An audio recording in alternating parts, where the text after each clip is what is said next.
to'rtta oddiy qadam sizni miyangizni juda ham kuchli qilib yuborishi mumkin. Birinchisi, har doim nimadir yangilikni o'rganing. Bo'lishi mumkin bu hobbi, gitara o'ynash, farqi yo'q, shaxmat o'ynash bo'lishi mumkin. Nimadir o'rganasiz, balki qo'lingiz bilan qanaqadir mikro harakatlarni o'rganasiz, umuman farqi yo'q.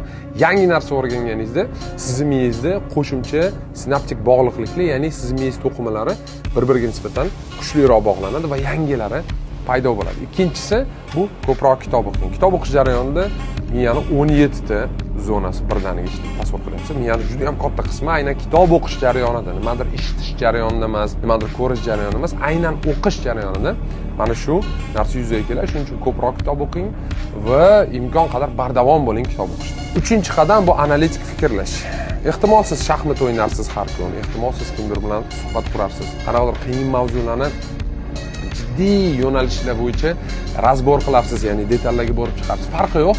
Analitik fikrlash, mantiqiy fikrlashni o'rganmasangiz, katta ehtimol bilan miyangiz kuchli bo'lmaydi. Va to'rtinchisi, eng ajoyibi bu dam olish kerak. Ya'ni miyaga ham dam berish kerak. Haftada bir marta yoki 2 haftada bir marta dam kuni bo'lish kerak. O'sha kuni siz o'yin o'ynashingiz mumkin yoki qayerdir aylanishingiz mumkin, qayerdir dam olishingiz mumkin. Miyangiz dam olmasa, katta ehtimol bilan yaxshi ishlaydi. Sog' bo'ling, omon bo'ling, miya rivojlanadi.